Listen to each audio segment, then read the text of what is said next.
let me just remind you where we got to last time. I wrote down the action for a particle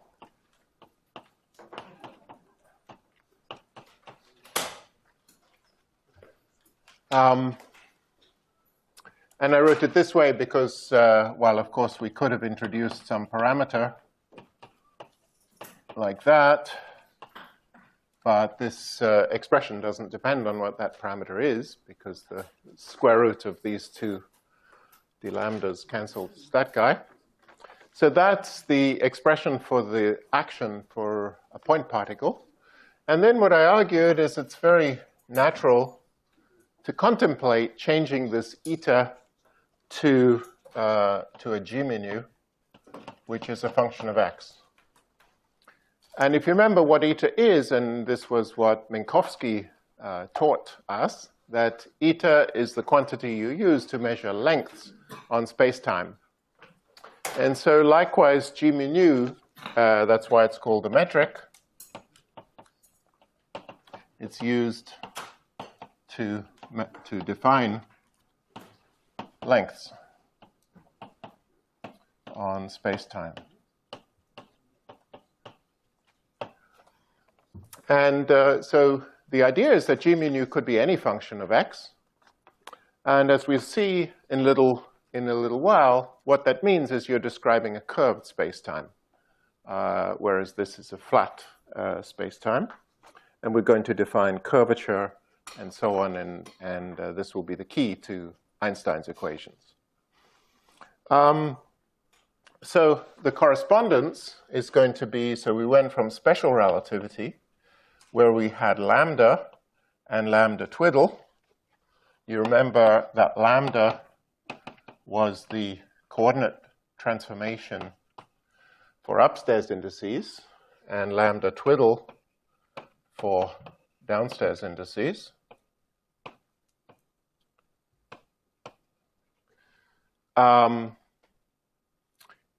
So this is special relativity. And of course, we have this metric eta.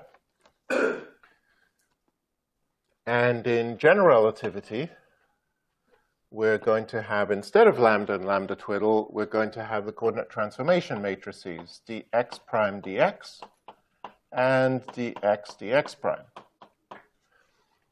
And it's a fact from partial differentiation that dx prime alpha dx mu is the inverse matrix of dx mu dx prime beta. Okay, just by using the chain rule, that if x depends on x prime, then if I differentiate, if x prime is any function of x, then if I differentiate dx prime alpha with dx prime beta, obviously this is delta alpha beta because dt dx is 0 for partial derivatives, dt dt is 1. So this statement is just the chain rule plus partial differentiation plus this. So dx prime alpha dx prime beta is equal to dx prime alpha dx mu dx prime beta by the chain rule. So these matrices, coordinate transformation matrices, obey exactly the same equations the lambda obeyed. And so everything we did with tensors in special relativity goes straight over to general relativity, with the exception that the metric is not unchanged. Okay, that the metric in a new coordinate system would be changed like a tensor.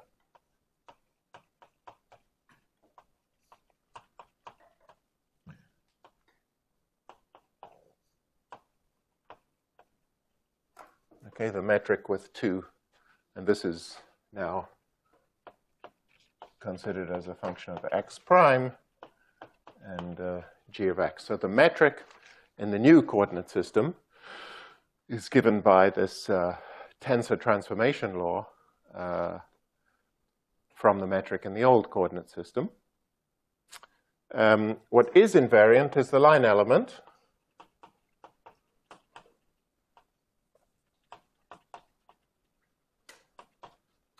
dl squared, which is g mu nu dx mu dx nu, and then that's equal to,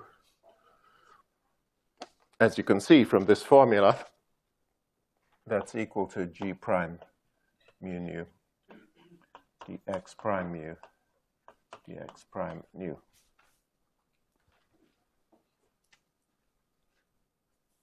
So the line element is invariant under general coordinate transformations.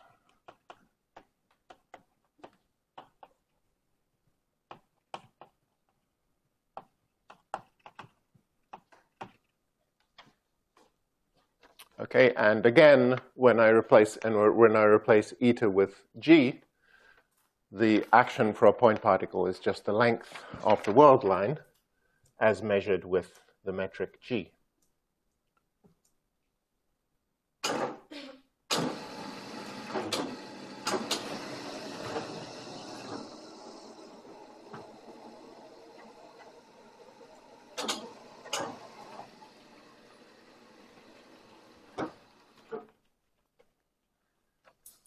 Now we're going to show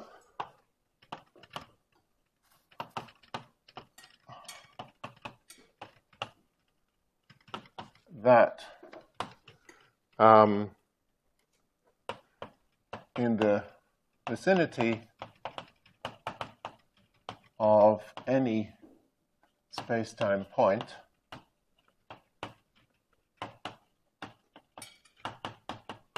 we can always choose coordinates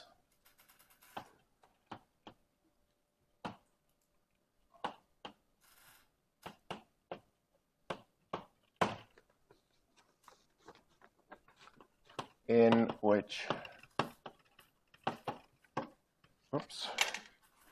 g mu nu equals eta mu nu at that point.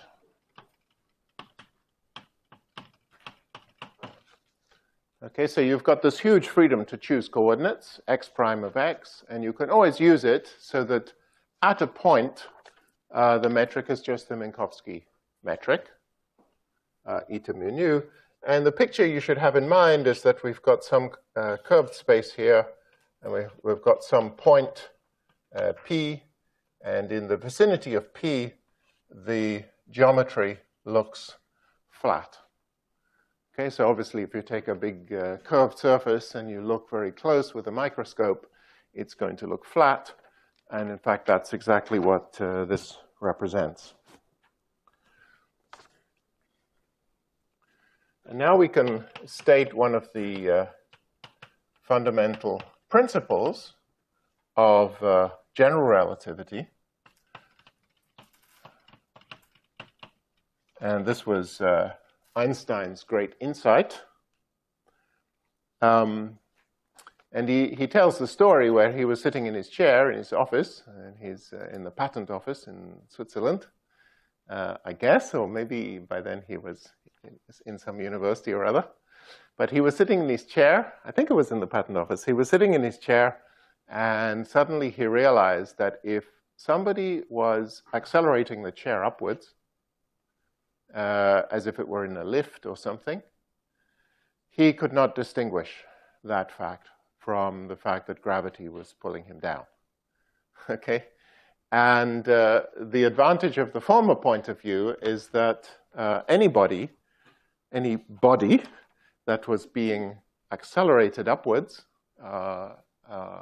in a lift or by a rocket would feel exactly the same force, or feel exactly the same, would experience exactly the same acceleration. Obviously, they're all being accelerated the same way. And so this immediately would explain why gravity couples to objects of any mass in the identical way. So in Newton's equation, there was this puzzle why the mass, the gravitational mass, the gravitational force, for example, was g, let's say the mass of the Earth, the mass of the object, times r, Newton's gravitational force. The puzzle was, why is this mass exactly the same as that mass? Why is the gravitational force exactly proportional to the mass? So what Einstein realized is that maybe gravity is actually the consequence of something universal, that everything is forced to see the same gravitational acceleration. Acceleration is completely independent of the mass. Everyone sees the same acceleration because acceleration is actually due to the fact they're all living in the same space-time, and they see the same curvature of space-time. So the equivalence principle states the following. In the vicinity of every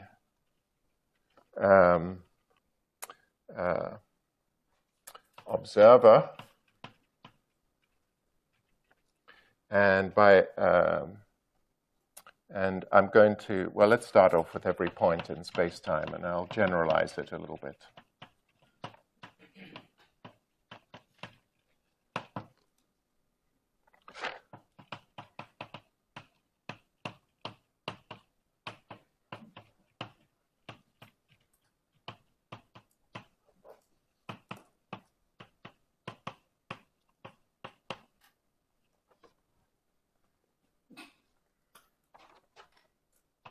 And now we get the physics.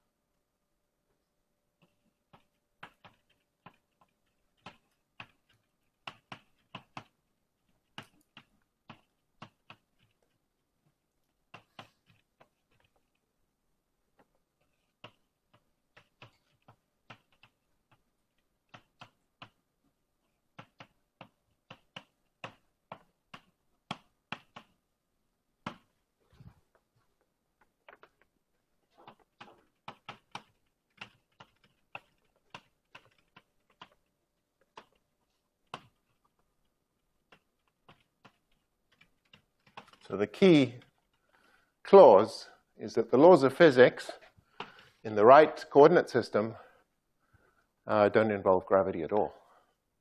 Yeah. I see why the general relativity would show that those little m's would be the same as the inertial and gravitational mass, but I'm curious from the old perspective, what was the reason that the big M would be the same as the source object's inertial mass? Well, you've got this. Any object sitting on the Earth's surface feels the gravitational field of the Earth. So the Earth bends space-time, and any object I put in its field will, no matter what the mass of the object, will feel the same acceleration. I guess, it seems like there's another sort of coincidence, which is that big M, which is sourcing the gravitational field, is the same as the Earth's inertial mass. You could say that, but the cancellation is between these masses, not between big M. Oh, I know. Okay. Yeah. I think that would follow from third law, right? Gravity does respond to mass. When we do Einstein's equations, we'll see that the bending of space-time depends on the density of matter. So, in a way, what this is saying, let me see. You see, what this is really saying is that,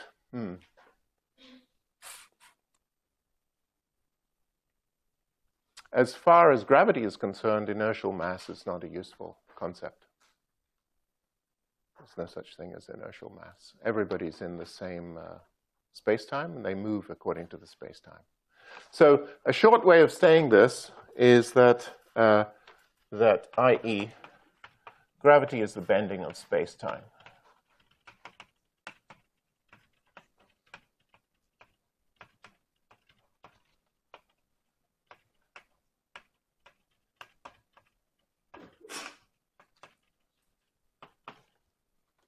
Okay, and since everybody lives in the same space-time, they see the same gravity, same effect of gravity. They're all following world lines, and their world lines accelerate, and the acceleration is the same for everyone because they're all seeing the same space-time. Yeah. I do mean unaccelerated. Unaccelerated? I do mean unaccelerated. So if Einstein's sitting in his chair, okay, he's trying to distinguish between a physical situation in which gravity is pulling him down. There's some force of gravity pulling him onto the chair. The other possibility is the chair is pushing him up, right? And so what he's saying is that if I picked a coordinate system which was freely falling, okay, so if I just let somebody go, so they're next to me and I let them go, there are no forces acting, and there is no gravity, well, they're just falling through space-time. So if they're falling through space-time, they'll look at me and they'll say, oh, the chair is accelerating you. Okay, so you can't distinguish between a force of gravity pulling you down and the chair pushing you up. And in the locally inertial frame, in the freely falling frame, the explanation for what's happening is there is no gravity, but the chair is accelerating you. Yeah. I just wanted to add to something that Daniel was saying, because I actually thought that was kind of interesting. I agree that in this equation, the inertial masses cancel, and we just have the big M, and that's the only one, and that as far as gravity is concerned, inertial mass isn't useful. Right. I've never done electromagnetism or other forces in the context of general relativity, so maybe we'll get to this later in the class, but don't we still have to have an inertial mass there? Yes, we do. Yes, we do, because they don't cancel. Big M in this equation is the same as the inertial mass in when we have non-gravitational forces? I guess so. I mean, so in electromagnetism, obviously we have a formula. You know, if the Earth was being accelerated by an electric field, you know, this would be the mass of the Earth. Right. If Q is its charge. So you may feel puzzled, you know, why is this mass the same as the mass that caused the bending of space-time? Yeah, it's an interesting question. I don't know. Let me take a shot at it. That mass, certainly the origin of it, well, yeah, maybe that's true. You see, this mass, you know, this whole formula, what does it really come from? It comes from the momentum of the Earth. Where does the momentum come from? It comes from the stress tensor. Okay, it's integral d3x of the energy momentum tensor. Okay, now the stress tensor of the Earth, which includes its energy and momentum, is exactly what causes the curvature of space-time. So according to the Einstein equations will be the curvature of space-time is proportional to the stress tensor. Okay, so according to Einstein, these things are strongly related. And so if you believe that the stress tensor is proportional to the mass, which is pretty clear, then it's totally plausible the curvature is proportional to the mass. And so I think Einstein's equation explains that correspondence. Can you say again why the stress tensor is proportional to the mass on the right part of the picture? Yes, because what we showed before was the energy momentum in the electromagnetic field was d3x t naught I. Okay, so I introduced this idea of the stress energy in the electromagnetic field, and then the momentum in the electric field was the integral of this quantity. And the energy was also the integral of this quantity. Now, the Earth is not an electromagnetic field, but it's an object. It has a stress energy tensor. And in exactly the same way, the momentum, this guy here is really d by dt of the momentum of the Earth. And the momentum of the Earth is going to be related to its stress energy tensor. That stress tensor is the source of curvature of space-time. So I think Einstein's theory does explain why this mass and that mass are actually the same. Okay, so this is the idea that gravity is the bending of space-time, and I haven't given you any geometrical pictures. I've just said that the way you measure length in space-time is through this metric. It can be a function of x, and as we will see in a moment, the curvature of space-time is related to g mu nu of x. Yeah. In the tutorial, we had a stress energy tensor, like for mechanical and also for electromagnetic things. Is there like a way to reconcile? Like, how do I know? I don't know. We've only done some examples so far of stress energy tensors. Next week, we'll give you a completely general formula, okay? Well, the general formula is that the stress energy tensor is equal to 2 over root minus g of the variation of the action with respect to the metric. Okay? So you'll see why this happens. And essentially, this happens because the Einstein equations follow from the action, when you follow from varying the action with respect to the metric. So this is the nice formula for the stress energy tensor. As I mentioned, if I use Noether's derivation of the stress tensor in electromagnetism, it's actually quite messy because you have to add boundary terms and it all gets rather complicated. But there's this shorter derivation which comes about when you know about gravity. And you know, that's the easy one to use.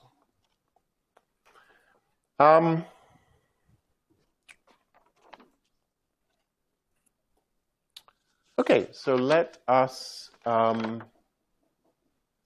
now prove this. Let's now try to prove this fact that it is possible to choose coordinates in which the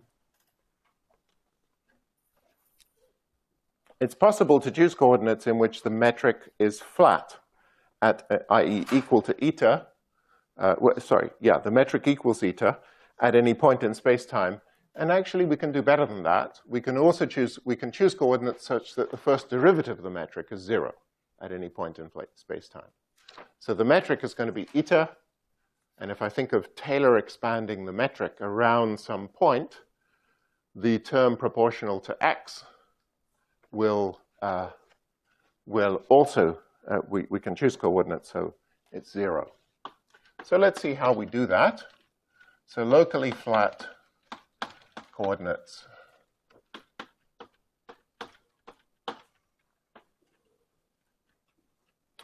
So we'll start from this formula, g prime mu nu of x prime. So that's our metric in the new coordinate system. This is equal to the metric in the old coordinate system times dx alpha dx beta dx prime mu dx prime nu. And let us assume that we're given some metric, g alpha beta of x. So what I'm going to do, just for convenience, I'm going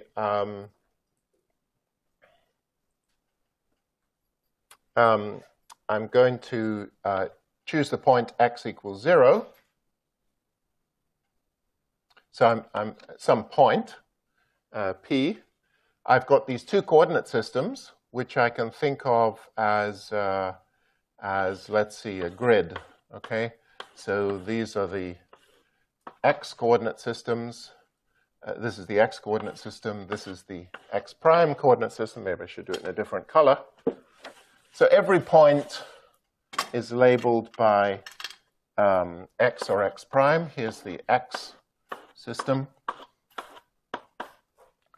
And this is the x prime system. They can bend respect to each other. Can do anything. And then I've got some point P. And for convenience, I'm going to choose P to be at x equals x prime equals 0, just to make the algebra shorter. that could be a constant. It won't affect anything. So G alpha beta of x is G alpha beta of 0. That means the metric at the point P, which has coordinate 0. And then it'll have a Taylor series, x lambda. Okay, so Taylor's theorem says if you have any function of x and you expand it around some point, it works even for functions of many variables.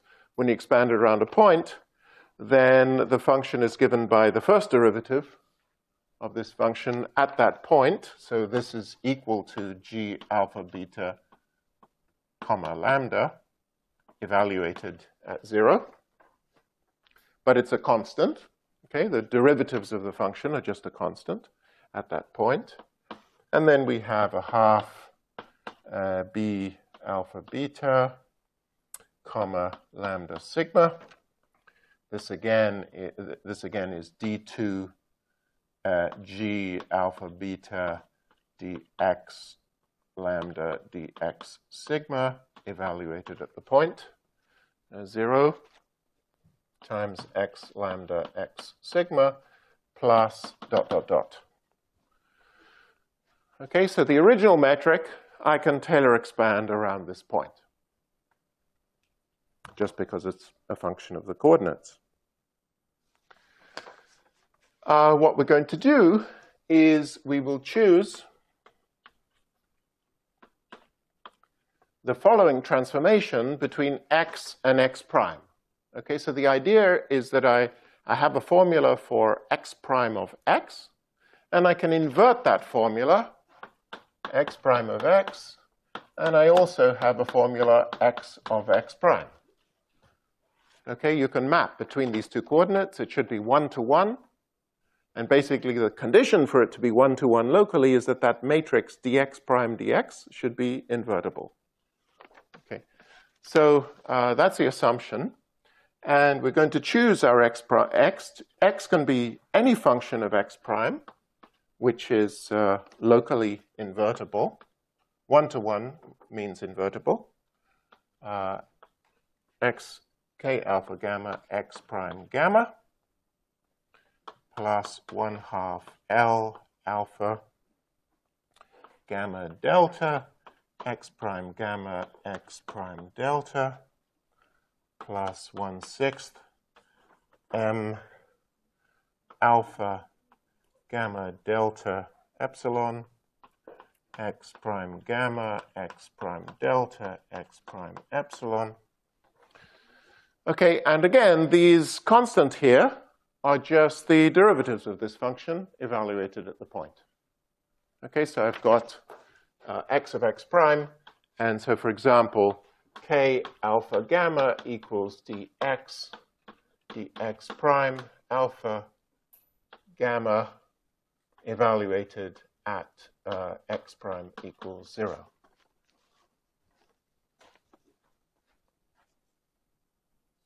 Plus dot dot dot. Okay, is that clear? So I've got some metric, it's some random function of x, but I'm going to assume I can differentiate it. I'm going to assume therefore it has a Taylor series. So it has a value at 0. This is the expansion, and this is the Taylor series. And then I'm going to say, well, I have this freedom to define x of x prime, okay, or x prime of x. And the entire freedom is encoded in these constants, which are the derivatives of x with respect to x prime. So this is the second derivative, right? L alpha gamma delta is equal to d2x dx prime gamma dx prime delta at x prime equals 0, right, etc.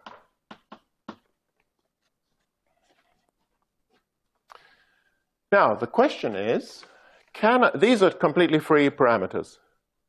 Can I choose these parameters in order that this metric is equal to eta at the point x equals x prime equals 0. And furthermore, you see I've got lots of parameters. How can I use these parameters to make this metric as close as possible to eta? Okay. So question,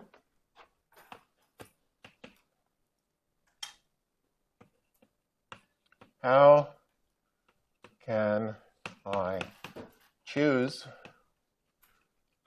these constants k, l, m, ... to make g prime mu nu of x prime as close as possible to eta mu nu. Okay, that's what I want to do. I want to choose coordinates in which space-time looks as nearly as possible equal to Minkowski space-time. So the answer is very easy. We just calculate g mu nu. We'll begin by doing that. So let's calculate g prime mu nu at the point 0. X prime equals 0. So g mu nu at x prime equals 0 is obviously g mu nu at x equals 0, which is this expression. So this is g alpha beta at 0. And then I've got to work out those dx dx prime matrices at 0. So work out all of this at x equals 0. Dx dx prime, I get this matrix. So I get k alpha mu, k beta nu.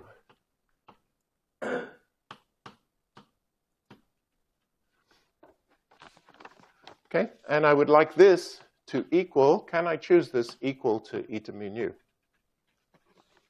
Okay, so the answer is yes, because I can always write this as, if we write it in matrix notation, you see this is the matrix G multiplied by the matrix K.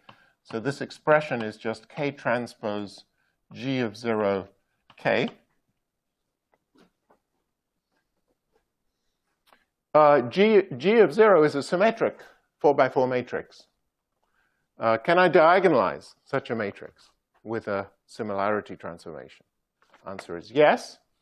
So if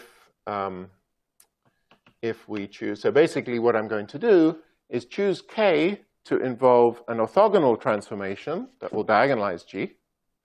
And then I have still some more freedom in K.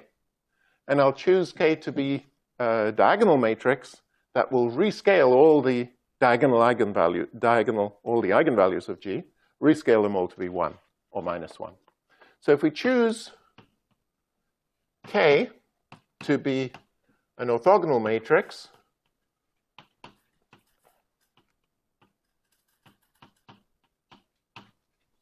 and L, which will be a diagonal matrix, diagonal 4x4 matrix. Okay, then since G is symmetric, G of 0 is symmetric, we can choose O so that O transpose G of 0 O is equal to a diagonal matrix, and this will be of the following form. So it's got to be diagonal.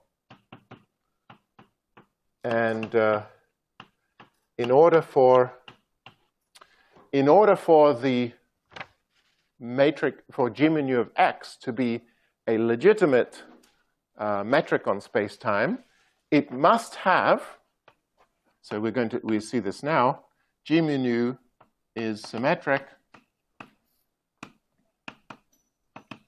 It must have have one negative eigenvalue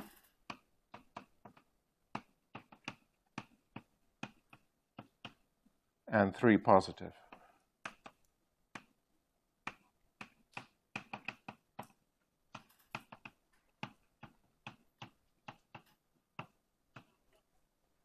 Okay, so I was, initially I just said we replace eta by g. Now we're learning that actually if we want this equivalence principle to be true, we have to put some conditions on g. It's not a very strong condition, but the condition is that g has to have one negative eigenvalue and three positive eigenvalues. And then I can always rotate the matrix into this form, L3 squared. Okay, so one negative and three positive, and then choose L to be equal to 1 over L0, 1 over L1, 1 over L2, 1 over L3. And then what we have is that, so that G prime mu nu of 0 equals eta mu nu.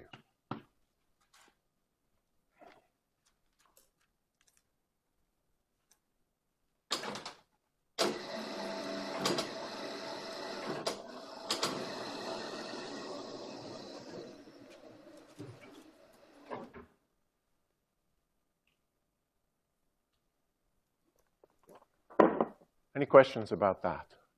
So I can always choose coordinates, provided G has this property, one negative, three positive eigenvalues. I can always choose coordinates so that G prime is eta at that point. Any questions? No? Okay, so let's go further. Furthermore, see, I've only used up the K. I've only used this freedom, the freedom to do linear transformations in coordinates. It's all I needed to use to set G equals eta. But I can now do quadratic transformation involving the coordinate squared, coordinate distance squared.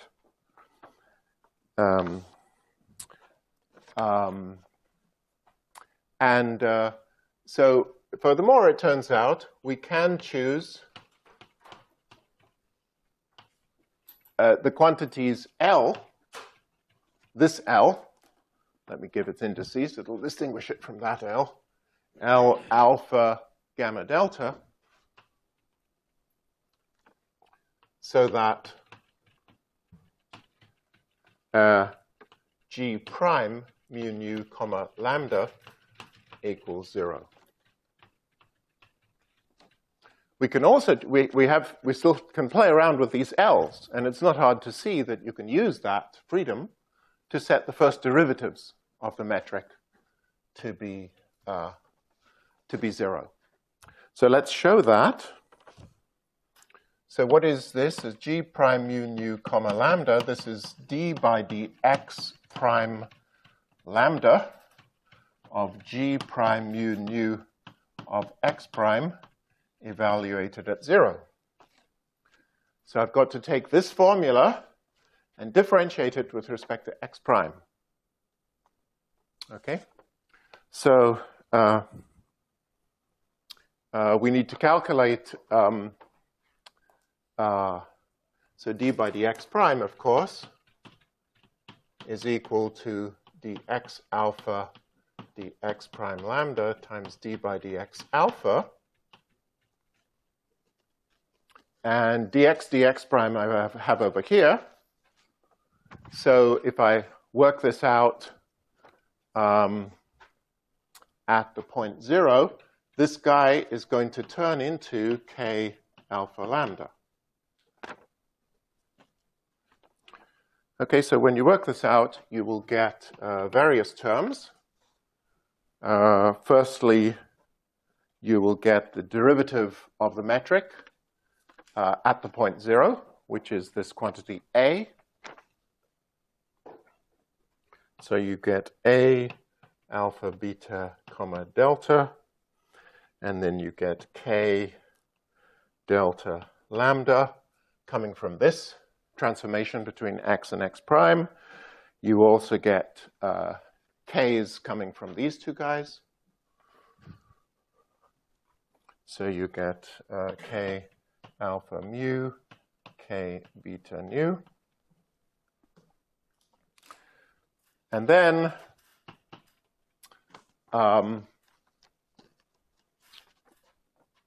so that was taking the first derivative to act on this quantity. But I can also act with the first derivative on these quantities. Okay, so now I'm going to get just g at g alpha beta of 0. And this we have already set equal to eta alpha beta, okay, by choosing the k's. And then I'm going to get the derivatives acting on the coordinate transformation matrices, d by dx prime acting on this one, and then d by dx prime acting on that one. So I'm going to get two terms, which will be L alpha mu lambda k beta nu plus k alpha mu L beta nu lambda. So this is the first derivative of g prime at 0. So these L's were free. So the question is, can I choose L's to cancel the A? Okay. Now, you might recognize this. This is actually exactly the same bit of algebra we did yesterday. Okay. We've got, you see, this is invertible matrix. These are invertible matrices. So what I can do is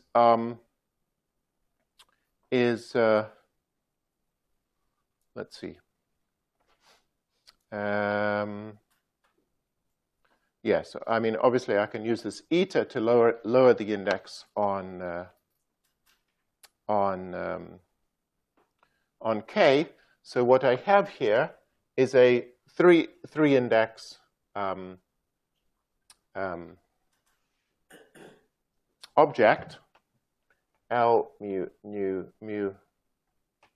lambda. Let me see what I want to say. Yeah. So let's call the first term is m mu lambda nu, and this term is m, the same matrix, but m nu lambda mu. Okay, and it's symmetric on the first. I've just put these this L matrix over there. It's symmetric under these first two indices. Okay, symmetric on first. So M, this matrix M, mu lambda nu, is symmetric on the first two indices. Because L is symmetric on its two indices. Yep. Is there missing a prime on that G in front of the parentheses? Don't think so. It came from here. Equal to eta then? Good point. Yeah, sorry, you're right. I don't need to set it eta. You're right. It's not eta. Thank you. It's the original G. Okay, so let us just rewrite this whole expression as a sum of two matrices. It's the same matrix. You're right, this is not eta. That's the original G at 0. Okay, so what we've got, we want to set this equal to 0. So in other words, we want to find some m, mu lambda nu, such that m nu lambda mu is equal to minus a with those other factors. Alpha, beta, delta, k delta, lambda, k alpha, mu, k beta, nu. So if I can find an m satisfying this equation, then I've done it. Then I've set the first derivative of g prime equal to 0. Now, there's a kind of heuristic way of arguing this, which you'll find in Tony Z's book, which is just to count the number of parameters. So here there are a certain number of parameters. Okay, this is a matrix which is symmetric on 2 indices, and it has a third index. Okay, so the total number of components of such a matrix, if I'm in d dimensions. Okay, so far I haven't said if I'm in 4 dimensions or any number of dimensions, so let's just do it in general. If I'm in d dimensions, this would be a symmetric d by d matrix, okay, which is d plus 1 over 2 components, because you have d minus 1 over 2 components off the diagonal, right? So if you like the number in an antisymmetric tensor, you have the off-diagonal elements, and the ones above and below the diagonal are identical because it's symmetric. So you have, and then plus you have the diagonal, which is d elements. So d plus 1 over 2 is the number of components of a symmetric tensor of a symmetric d by d matrix. And then we multiplied by d, because we have d values of delta. So this is the number of number of different parameters in A. So no matter what metric I originally had, I have this much freedom in the original metric, okay, at this order in X. Now, of course, this is exactly the same as the number of components of this matrix. This matrix is symmetric on the first 2 indices, and has the third index. So the number of parameters is equal. I have as many parameters in here as I have in there, and so you'd say it's reasonable to expect that for a linear equation I should be able to solve for all those parameters. We can do a little bit better than that by using the little bit of fancy algebra we did yesterday, which is just take this equation in more detail. So the number of parameters match. Number of parameters in M are sufficient to cancel an arbitrary matrix A. The number of parameters are equal. But in more detail, you can see that you could write down that m mu nu lambda plus m nu lambda mu, and then I would add to it the equation with mu replaced by nu, and then I would subtract from it the equation with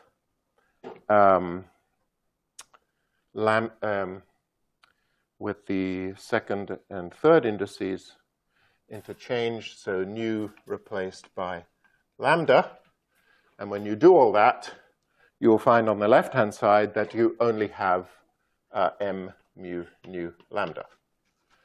And on the right-hand side, you have something, okay? And so you can solve for m mu nu lambda.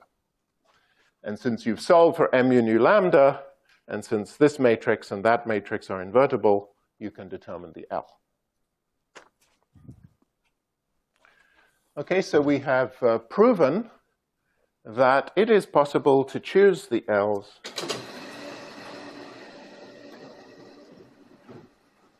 such that the first derivative of the metric is 0 in the new coordinate system. So all's going pretty well. We've reduced the metric near x to be eta to first order in x. Well, why stop there? Let's try it second order, okay? So the question is, can we choose the next set of parameters, these m's, the M alpha gamma delta epsilon, so that the second derivative, g mu nu comma lambda sigma of 0 equals 0, g prime. Can I choose the next freedom in coordinate transformations to make the second derivatives of the metric 0? Okay, so this was the calculation which Riemann did as a graduate student in Germany in 1830. Okay. And what do you think the answer is? Is it yes or no? It's no. So basically what it tells you is that there are too many of these second derivatives, okay, for us to cancel them using coordinate transformations. We just can't get rid of them. If this metric has a sufficiently complicated shape, there is no way to choose coordinates to second order. Well, this means the third order in coordinates, but there's no way to choose the coordinates such that the second derivatives of the metric vanish. So I'm not going to do the algebra in detail because it's messy, but I'm just going to count parameters. Yeah. Why was Riemann studying this in the 1830s? Riemann was studying it in the 1830s because his PhD supervisor was Gauss, and Gauss had begun to think about the curvature of surfaces. And Gauss had studied two-dimensional surfaces and understood all about the curvature of two-dimensional, so he said to Riemann, do it for any dimension. Okay. So actually we'll come back to this because there's something called the Gaussian curvature of a surface. And this is related to the embedding of a surface in a bigger space-time. So the Gaussian curvature measures how much the surface bends if you picture the surface or the geometry as being embedded in a higher dimensional space-time. But what Riemann did is he identified the quantity which describes the intrinsic curvature of the space-time, where you don't even mention the embedding. And this intrinsic curvature is related to the derivatives of the metric. This is entirely a quantity which is within the geometry. It doesn't care about how you embed the geometry in a high dimensional space. So Riemann really began to see that many aspects of geometry could be described as intrinsic to the geometry. And when Einstein wanted to describe the geometry of space-time, he didn't want to embed space-time in some other geometry. He wanted the intrinsic curvature of space-time, and that's why he had to use Riemann's construction. Okay, so as I said, I'm not going to do all the algebra to solve for M. I'm just going to count parameters. So the idea is the following. I'm going to use this expression up here. Okay, so let's write down a little bit of it. So d, we're going to say dx prime lambda dx beta dx prime sigma, and then we're going to calculate d by dx alpha d by dx beta, and then we're going to work out all of this stuff. G, and then I better change those to gamma delta. So this is dx gamma dx delta dx mu dx nu. Okay, so that's the second derivative of the metric with respect to the x prime, second derivative of g prime with respect to x prime. And now everything in this expression is just a series in x. Okay, so I can plug in my g's, my g of x. I can plug in my x of x prime. I've left out the primes. Okay.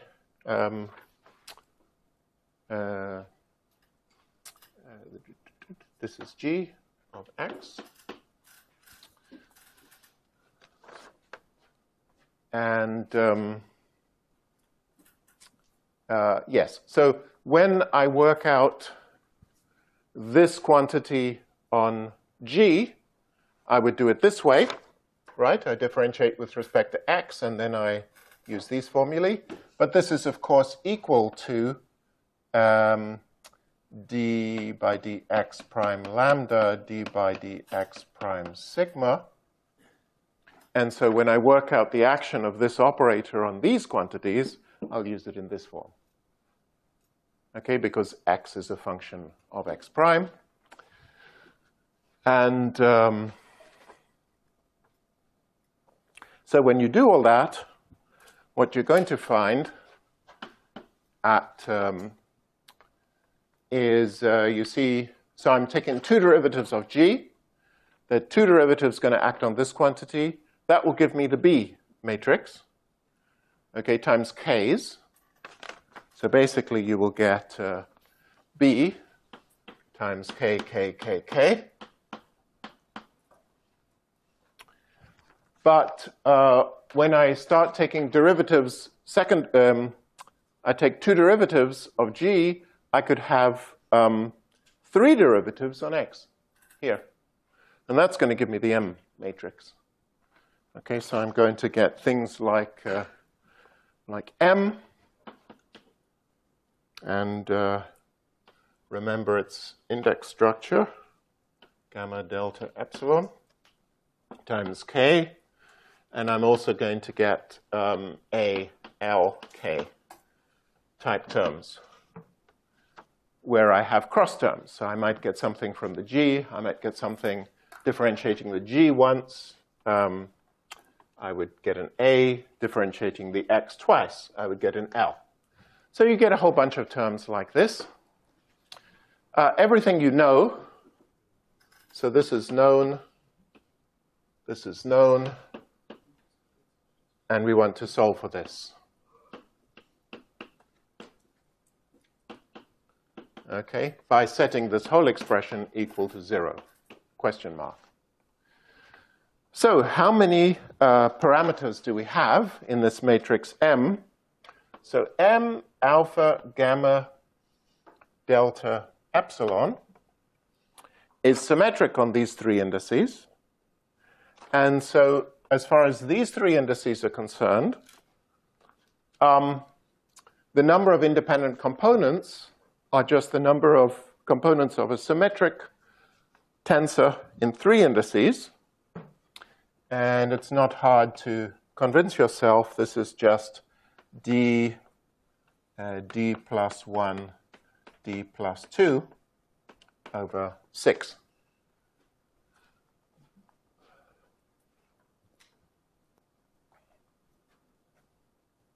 Okay, so that is the number of components of a symmetric 3-index tensor. Has anyone heard of Young Tableau? Okay, so the slick way to do this is Young Tableau. Okay, Young Tableau are the way of calculating the number of components of dimensionality of the space of symmetric objects. And I'll just show you how to do it in general. So what you do is if it's symmetric, you draw the boxes this way. Every index is a box. Symmetric indices go this way. Anti-symmetric indices go down. And if it's symmetric, what you do is you put D here. Okay? You put D plus 1 there. This one is D plus 1. This is D plus 2. Okay, for a 3-index symmetric guy, there are 3 boxes. And then the answer is that you multiply the boxes and you divide by the hooks. Okay, so the hooks means you start from the left and you go this. This is 1. This hook is 2. And this hook is 3. So over hooks, which is d plus 1, d plus 2 over 6. So this hook is 2, this hook is 3. Okay, so if I give you any tensor at all, this is the answer. I'm not proving it. Okay, this is group theory. But if I give you this, and I say, how many components are there? Well, what is that? That is a 9-index tensor. Okay, it is antisymmetric under these indices, exchanging these indices. It's symmetric under exchanging them this way. And the number of components, I fill them out. So this guy is D. This one is D minus 1, D minus 2. And this would be D plus 1. This would be D. I work out all the products. I work out all the hooks. And I get the answer. Okay? I'm not proving that. You'll find this described, for example, in the book by Hammermesh on group theory. And basically, this is the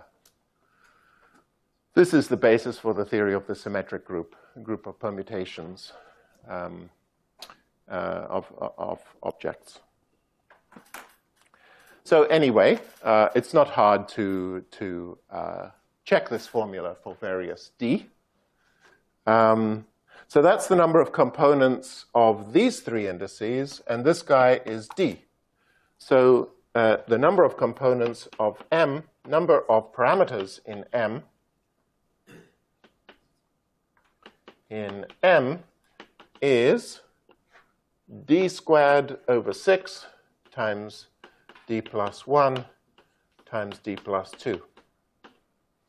And we'd like to know, do we have enough of these parameters to cancel the second derivatives of the metric, of our original metric, which are in this matrix B.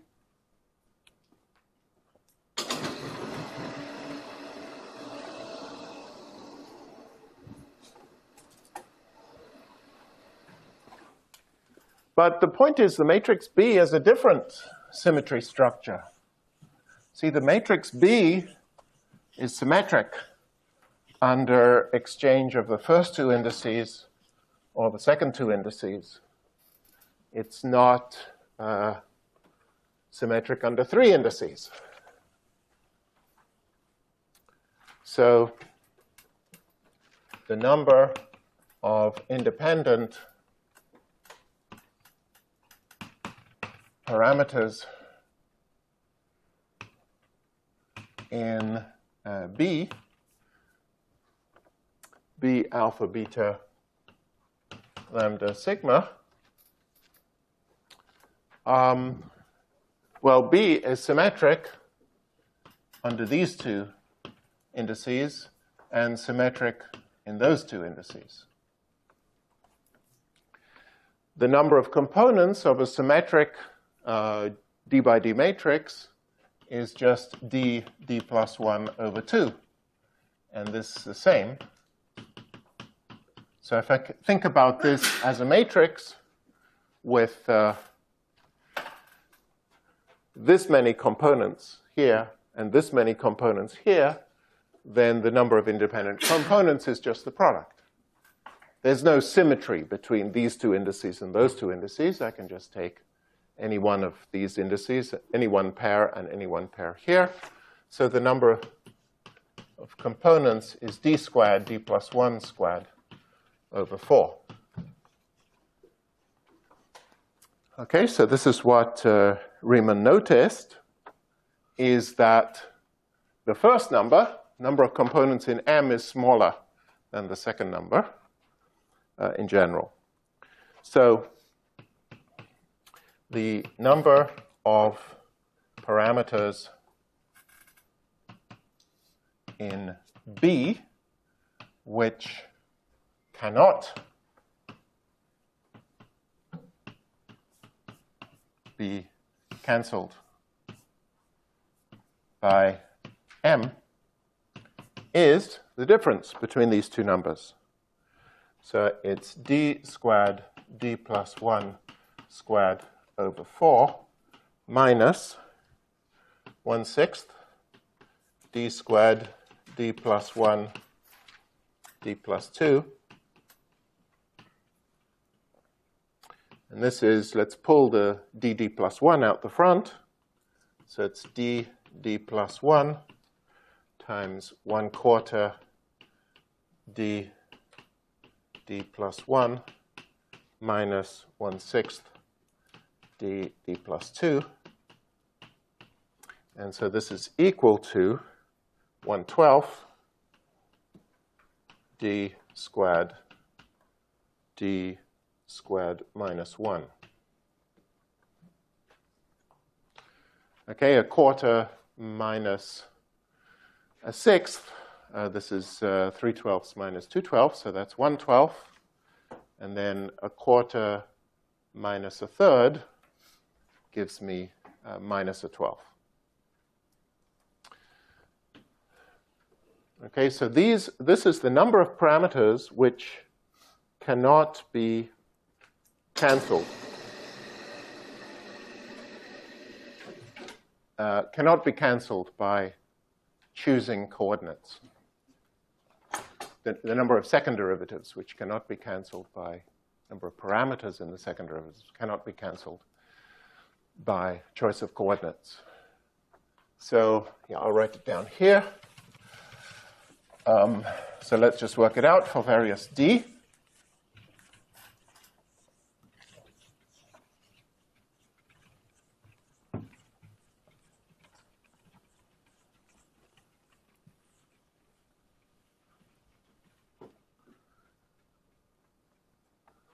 So d, the number of non-cancelable parameters in the second derivatives of g.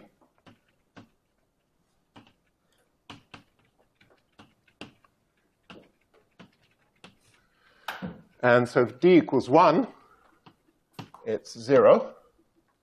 So in one dimension, you can cancel all the second derivatives. Okay, in fact, in one dimension, it's easy to choose coordinates in which any metric is absolutely flat everywhere. Okay, one dimension has no curvature, and that's sort of intuitive. If I really have a one-dimensional object like a piece of string, and if I don't think about extrinsic curvature, if I think about intrinsic curvature, clearly there's nowhere for curvature to be in one dimension. Okay, in two dimensions, there's 1. d equals 2, that's 4 times 3 over 12, so there's 1. That means there's only one curvature in 2 dimensions. If I've got a surface, there's only one measure of the intrinsic curvature. So for example, for a sphere, okay, this curvature is positive. When I sit here, as I go away from any point, I see, for example, yeah, by many measures, you will see that, for example, the length of a circle of radius r. If I sit at the North Pole and I go out a radius r, the length of the circle is not 2 pi r. It's smaller. Okay, and as the circle gets further away, eventually it becomes the equator. And even further away, it shrinks to 0. Okay, so the behavior of the geometry is definitely not flat space. And that all of these things are signals of positive curvature. This is positive curvature. Negative curvature is where I have a hyperbolic space like a saddle, like a horse saddle, in which this space sort of curves upwards in one direction and downwards in the other direction. This has negative curvature. A complicated case is a torus, okay, so imagine I draw this surface. How do I draw a torus? Like that. Okay, the torus, if you think about living here, you've got negative curvature because in the inside of the torus, in this direction, you're curving around like a sphere, but in this direction, you're curving the other way. Okay? But if I'm on this direction, both in both this direction and that direction, the surface is bending like a sphere. So here the curvature is positive. Here the curvature is negative. In fact, the mean curvature of a torus is 0. Okay? Which is given by Euler's number of the surface is the integral of the curvature of the surface happens to be 0 for a torus. So in 2 dimensions, there's one quantity measuring curvature. We haven't constructed this quantity. We're going to do so shortly, but we just calculated how many components this quantity should have. In 3 dimensions, there are 6. These turn out to be, so there's something called the Ricci scalar, which we'll talk about next week. It's a scalar, it's one number. And in 2 dimensions, you have one number. In 3 dimensions, you have a symmetric tensor called the Ricci tensor, which this is Ricci scalar. Ricci tensor. Okay, and then in 4 dimensions, you have 20.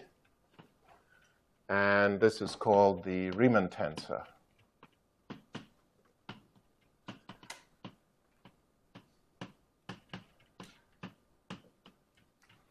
And this guy is really the fundamental one, because that holds in all higher dimensions as well. And Ricci, I think, only got his name on this because he took Riemann and reduced it to these cases. It's not such a big contribution. Yes? I don't understand why, if we took like a circle, why does that not have, I guess, a curvature in the same sense that a sphere does? Because if you think of being an ant living on the line, okay, the question is, can I tell if my line is bending or not? Okay? And the ant living on the line really should know nothing about the outside world at all. So when they travel along the line, they should just travel along a geodesic on the line. And all that happens is they run along the line, and it's a fixed, nothing is bending, there's nothing interesting can happen. We can prove it rather easily, okay, because if I take a metric, which is any function of x in 1 dimension, times dx squared. 1 dimension, that's the metric, right? Furthermore, this function has to be positive, because we've got to have one positive eigenvalue. So I can write this as f squared. Oh, positive or negative, but I can always write it as the square of something. And then, of course, this is equal to dx prime squared if I say x prime is integral f of x dx. And so 1 dimension is obviously flat. You can choose coordinates x prime of x so that the metric is just flat. Yeah? On that same note, if it's closed into a circle, though, you do get the possibility of like coming back to the same point. Yes, very good. Would be very good question. So all of these considerations are strictly local. Okay. They say nothing about the global properties. Okay.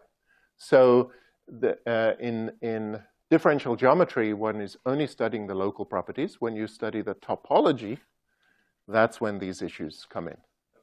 So we can have spaces of you see a sort of trivial example is a torus. Let's say we're in 2 dimensions. And I can say I have a flat space, just a completely flat space. The geometry doesn't depend on boundary conditions. Local geometry doesn't depend. It's just flat. Okay? But I can identify this line with that line. What it means is that if I travel out here, I would say, okay, well, I just put myself back there, and I travel back inside the space. Okay, that's a torus. Topologically, that's a torus. It's actually this surface I wrote, because as I run around, I just come back to where I started. So the geometry is absolutely flat, but the topology is toroidal. Likewise, I would identify this surface with this surface. So as I come here, I say, by definition, I come back inside. So in physics, we say periodic boundary conditions. If you impose periodic boundary conditions, you're pretending that flat space is a torus. The geometry is flat, but the topology is totally different. Is the geometry of that torus, that seems like it's not locally flat, right? Yes, so in this case, so you see, yeah, so the most basic property of a space is its topology. I mean, a space is a set of points. You can define a space without any measure of distance, just by relationships between points. And so this topologically is identical to that. The second thing you do is introduce a metric. And metrically, this is not the same as that. What you are guaranteed, there's an Euler theorem which says that the Euler number, which is a number, is some normalization I can't remember, but the integral over this 2D space. So in 2D, there's a theorem that when I integrate the Ricci scalar, I have to get a certain number, okay? And the left-hand side is independent of the metric. It's a number. So when I change the metric, I cannot change this number. And so in both cases, in this case, you'll get 0 because it's flat, and R is 0. In this case, you'll get 0 because some is positive and some is negative. So theorems like this relate the topology to the curvature. But it's never local. You've got to integrate the whole curvature, then you get a topological formula. So, yeah. You can do that. I've seen the Euler characteristic defined in terms of just dividing up the triangles and counting. Yes, exactly. How are those two equivalent? They are. So there are many wonderful relations between local geometry and global topology. It's actually rather similar to the Aharonov-Bohm phase I mentioned earlier. The Aharonov-Bohm phase is a global thing. It's not a local thing. Yeah. Couldn't you take the same box you used for the torus? In fact, there are derivations of this theorem using quantum mechanics. So, yeah. Couldn't you take the same box you used to define the torus in order to make a sphere? The same? The same, starting with the box? No, because it's locally flat. Okay? No, I'm saying... So, well, actually, Euler's theorem tells you how to do it. Yeah, So Euler's theorem, this number is 2, I think. Or 1 or something. Or minus 2. This is a non-zero number. Whereas if the geometry is flat, it's impossible for that number, because R would be 0. It's impossible for that number to be non-zero. So... I just think I'd see before taking that, and if you take the box and like two close ones, you squeeze them together like an envelope, you make a sphere. So you've got to bend it. Well, no way to do that without bending the surface. And that's what this Euler formula proves. It's just impossible to do some identification and turn this into a sphere. So what you can do is do something else like this. Okay, this is the Klein bottle.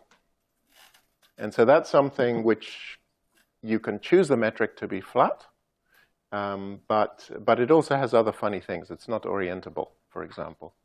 It doesn't have two sides, it has one side.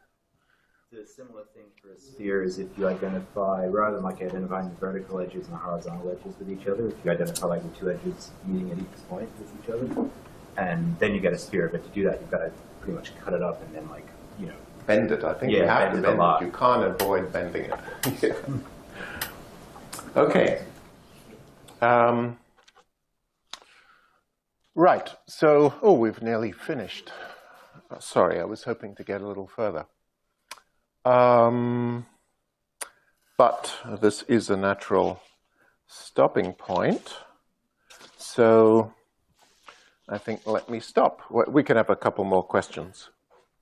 So I didn't get to geodesics, but I'll do those on Monday. Yeah. So does that mean that the Riemann tensor vanishes in dimensions lower than 4? No. The relationship is that the Riemann tensor is the fundamental thing. This is the measure of the curvature. I mean, there are many ways of deriving it. One way is the convergence of geodesics. So, in flat space, this was Euclid's axiom for geometry. One of the axioms of geometry, which, if something is an axiom, it means you can't prove it. Okay? It's not a plus, it's a minus. If I say something is an axiom, that means, whoops, I don't know how to prove it. It's just intuitive, okay? So Euclid's axiom was that two parallel lines would never meet. Okay, and that was taken as obvious, but unprovable. And then Riemann's insight is that if you think about geometry intrinsically, that's obviously not true, because if you think about a sphere, you take two great circles on a sphere. These are the straight lines on the sphere. The nearest thing to a straight line on a sphere is a great circle, and two of them meet in 2 points. So Euclid's axiom was wrong for this kind of geometry. So it had to be just dropped. But so the Riemann tensor measures the convergence or divergence of geodesics, okay? And one can derive it that way.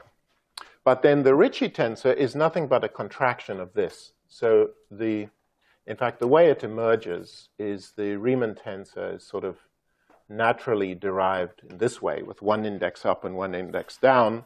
And then the Ricci tensor is equal to R mu nu mu lambda, just a contraction of the first and third indices. And the Ricci scalar is just a contraction of these two, G nu lambda. So the Ricci tensor and Ricci scalar are just derived from this guy. So these are generally not the Riemann tensor. If the Riemann tensor is 0, then everything's 0. In fact, there is a theorem. If the Riemann tensor is 0, the space is flat. If the Riemann tensor is 0 everywhere, the space is flat. That is proven in Weinberg's book.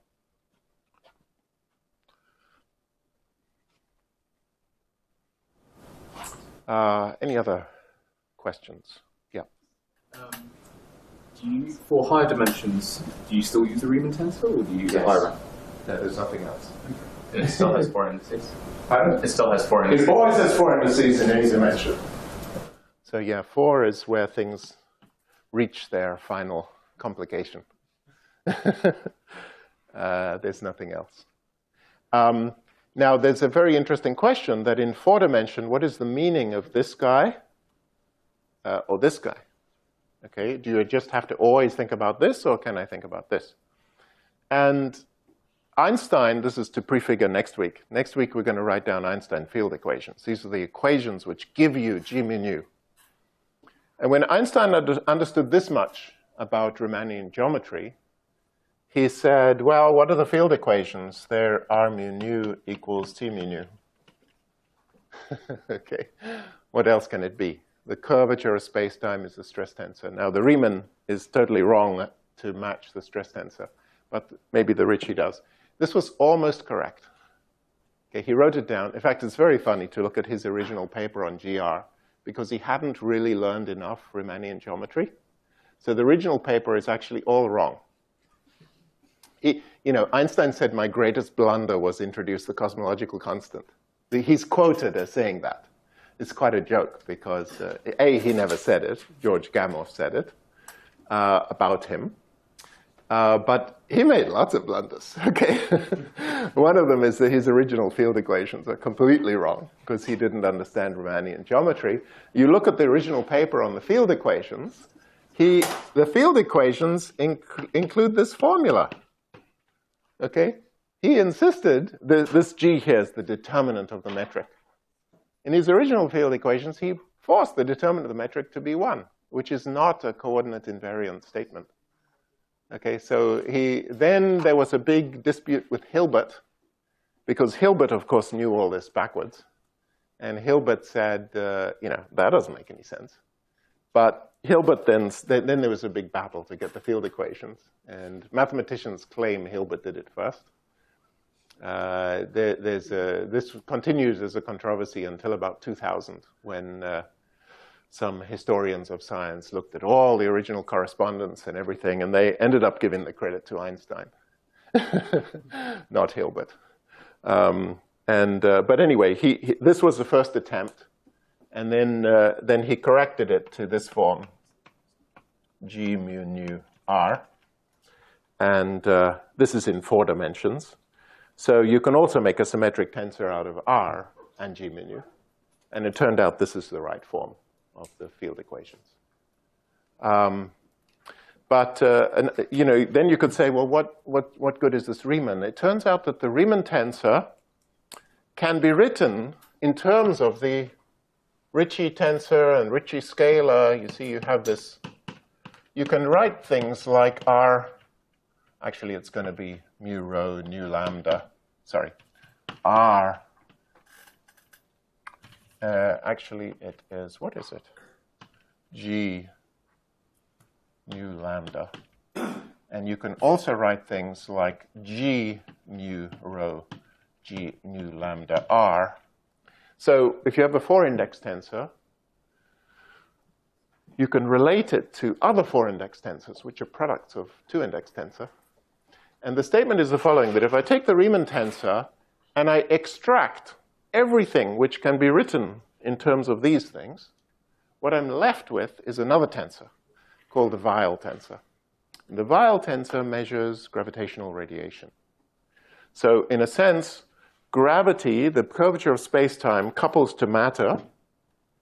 But there's another freedom in general relativity, which is I can have waves, just like in Maxwell's theory. I can have waves which have nothing to do with electric currents.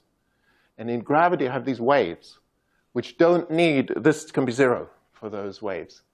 But they still exist, and they're measured by something called a Weyl tensor. And really, you should think of curvature of space-time as being Riemann, but Riemann is partly Ricci and partly Weyl. We may do that later, I'm not sure. Any other questions, comments? Yeah? I have a question, but I have a feeling it might get answered next week. But let me ask anyway. Sure. So we started by stating the equivalence principle about the metric. Then we end up doing something that was known in geometry a long time. Before Einstein. So I'm a bit confused about the motivation. So, I mean, Einstein's insight was that it's bending of space-time that explains gravity. That was his instinct. So then he tried to learn the mathematics for the bending of space and time. Now, the mathematicians had studied the bending of space, curvature of space, for a long time, but they had no idea this was related to gravity. They just did it for its own interest. Okay? They were interested in spheres or saddles or toruses, just for their own interest. So this mathematics was kind of sitting there, waiting to be used. It's always true in mathematics. Most of mathematics is irrelevant to nature. You know, the mathematical world in general is just some intellectual mind game. But occasionally, physicists realize, I need that mathematics. And so Einstein learned it with a small difference. You see, Riemann was not interested in things which were locally Minkowski. Riemann would be interested in spaces which were what are called Riemannian, where the metric has 4 positive eigenvalues. So I said the metric has 1 negative and 3 positive. This is sometimes called pseudo-Riemannian. Nevertheless, all the math is exactly the same. Okay, so Einstein had to make this little tweak to Riemann mathematics in order to use it. But next week, we'll write down the Einstein field equations, which use these mathematical constructions, but they really give a lot of physics. Okay, so we are sort of getting to the point where Einstein basically realized gravity is precisely geometry. Yes. Yeah, Einstein realized gravity was geometry. So, mathematicians were just interested in geometry for its own sake. They didn't care about the physics. Yeah. Sorry, it's a stupid question.